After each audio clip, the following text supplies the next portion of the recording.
recognize model.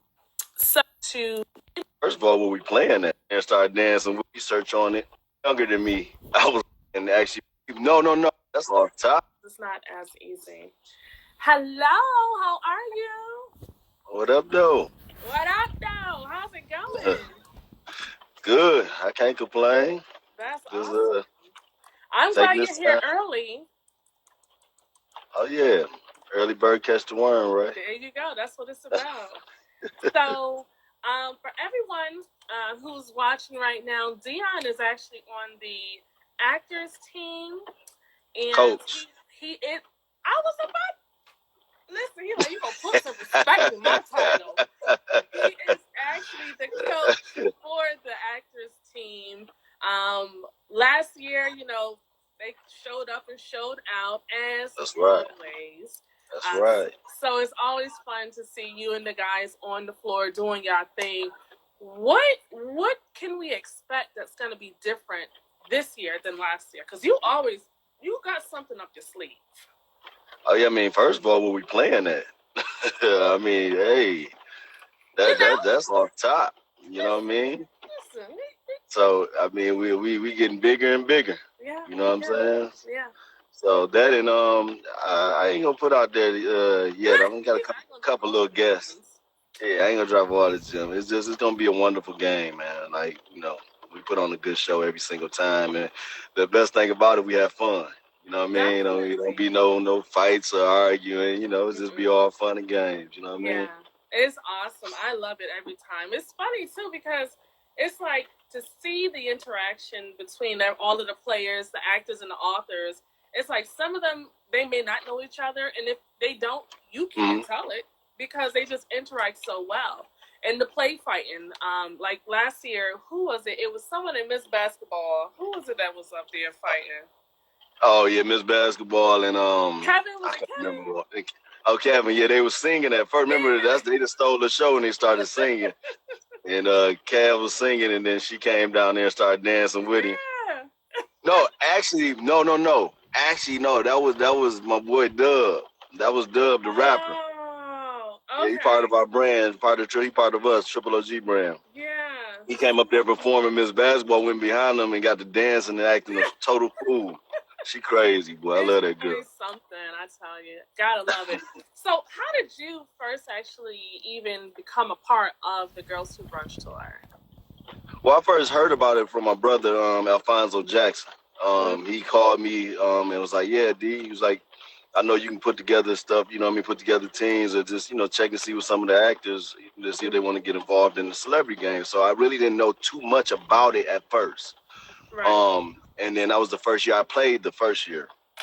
Okay. But then the second year, my sister, I love her to death. Nicola, she there. I see you, Nicola. Yeah, but she pretty much hollered at me and just asked me to help with getting the team together. So at that point, I became did more research on it and actually became the coach. Yeah. At that point. Okay. So and, help whatever area I can help out in. I was just open to help. It didn't matter. Right. Because I support her. And you just held on to that title each year. Oh yeah, definitely because I support the movement. Yeah, definitely. That's why you be like, coach. Straight up, yeah. Coach, put some respect, milk. Right. So how does what you do in your brands? How does it all incorporate itself with the mission statement for the Girls Who Brunch team, Girls Who Brunch tour? Well, I grew up pretty much. I grew up with little sister. I grew up with little cousins that looked up to me, and I was a very influential person in their life back then as kids. They would always look up to me. I was always like the big cousin, even if he was a year younger than me. I was still the big cousin. You know what I mean? And so then now I'm also a father of an 8-year-old daughter. So, and it's a lot of things that we do as far as that I do in the community. Like I go speak at homeless shelters and things and such like that, man. So it all relatable to the mission statement. Wow, that's awesome. So with you having, you said your daughter is 8? Yes. So with you having a child that young, you see the importance of being involved in the community, right? Oh, it's very important. Right. So how do you participate or give back to the youth within your own community? Like I said before, I speak at me and a couple of fellow actors. We shout out to DJ Hirsch if you watching, but he invited us to come out to speak at a couple middle schools and just talk about what we do and just being an inspiration, man, because that's what the youth need is inspiration. Yeah. So with the world full of crazy madness is going on and been going on since the beginning of the time, like the youth is our main purpose, you know what I mean? Because one day a little girl can be a future president. Yeah. You know what I mean? And it starts young. Most kids get receptive from stuff from the age of 1 to 8. Mm-hmm. So and then as they go on, they need confidence in what they do. They need confidence to know that they can make it. They can make their dreams come true. Right. So so attending and watching you actually take the role of the coach and actually lead the rest of the team, how do you feel that could impact the girls who attend and actually watch? What kind of message do you think that delivers to them? Well, as a coach, I mean, it's leadership. It teaches them leadership. In order to lead in anything is deeper than just what's the words is said. Like, I just use my craft for example. I feel like when you get a lead role as an actor, it's deeper than just being a lead. The lead is like the first person there. You need to learn everybody lines. It's work now, but if you it's a reason why you consider the leader. You need to know everybody line. You need to know the whole script up and down, not just my part. Because you can't call yourself a leader. Like, I mean, I give an example. Amari Harden, he showed up on Power 30 to an hour earlier than everybody else. And he's the what? Yeah. He's the lead. Yeah. So, I'm just using my craft for example, because that's what I do. But that's leadership. And that goes far into these kids' life. They need to know how to be a leader. You know what I mean? How to lead. Right. Yeah. Whatever they do. Right. And I definitely agree with you. It's very important as a leader. If the leader cannot do all of the jobs that they're overseeing, then are you really leading? Or are you just filling in the space? Lead by example, because what you do, there's always going to be others watching you, whether you know it or not. So, and if you flip it around, not just being the coach, it's the players too, because they, you have to, that's in anything. Like, say, when you think about basketball, you got the coach. He was once a basketball player. You know what I mean? For most parts, most coaches have been basketball players before. So you have to follow first, and to learn how to lead, sometimes you have to follow. Right. And that's the big thing when it comes to basketball, is putting that ego to the side and taking directions, following.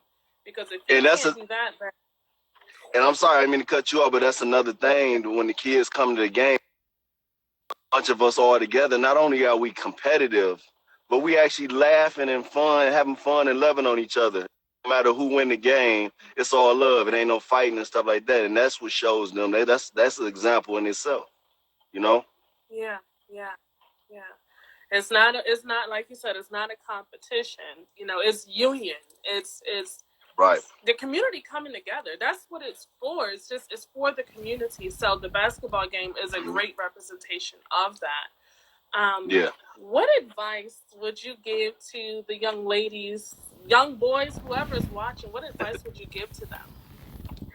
I would say just keep going. Like, follow your dreams, man. You can do whatever you want to do in this world. It's nothing that you can't do as long as you make God as the lead source. We live in an imperfect world. Nobody's perfect. But if you put him as the source and keep going, you can do anything. You can achieve your dream. I always use this example as like analogy, whether as just think about if somebody influential is in the next door, right? And they're in that door. They're in that room. And you knock on it. You knock, You know they in that room. But if you stop and walk away, guess what? You would never get to them, right? But to say you just sit there and you bang on that door all day and night, go get a lunch break, go get a lunch, come back, bang on that door, bang, bang, bang. It's eventually they're gonna get, what do you want?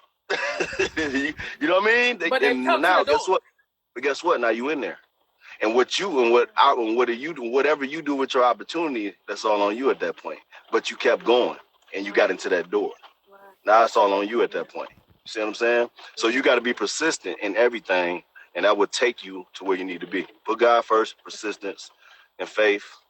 You know, faith in what you have faith in what you do, and you'll make it. Right. And it might not be timing, but it will be when the time is right. Just keep going. Right. Yeah.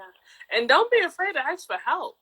Like, don't have too much pride where if you need help, you rather just go without than actually help. Because some people want to help, but they can't help you if they don't know you need help or want help. But that's the thing about, finding out your passion first. See, as a lot of times we see stuff and we say, oh, I want to do that. But is that your passion? See, you'll know your passion if it's something that you live, you bleed, you breathe it. Because you're going to want to ask for help. If it's something that's your passion, I guarantee you're going to want to ask for help because you're going to want to get better. You know what I mean? Because you have a passion for it. Yeah. Go ahead. Look, you always be dropping them gems, man. I appreciate it. Tell everyone, no problem. Where can they find you? How can they get in touch with you? How can they support you? So of course, my Instagram is at drob2k3. That's at drob2k3. My Facebook is drob Robertson, which is ROB space ROBERTSON. And then Triple OG brand. Of course, our page is at OOOG brand. And you can go. Y'all can support. You can come buy those. Yes. Because then you got to think everything that we have speaks like the Triple OG stands for the omnipotent opportunity of God, and everything else comes with it. Everything we try to do, we try to make our clothes talk to you. So we got legacy, as you can see, I got on right now. Yeah. You know what I mean? Legacy. We got God's gift, because I believe everybody is God's gift. It just depends on what you do with it. And giving. You know what I mean? Seduces to excuses. So all of our everything that we put in our brand is statements, and it's inspiring. It's inspiration. Right, definitely. Wow. Well, I appreciate you coming on and talking about your involvement and your passion for the Girls Who Brunch tour. I definitely look forward to the basketball game. I will be out there like rooting y'all on and make sure everybody's good. But I'm sure we'll have you on again before the game even gets here. So definitely stay safe, stay warm, stay cool, whatever the weather is out there, stay dry. And we'll definitely check in with you again. All right, I appreciate it. And much love to Nicola. That's my baby. I love you, girl. Yes. I see you. All right, we'll talk to you later. Okay, y'all be blessed. Bye. All right.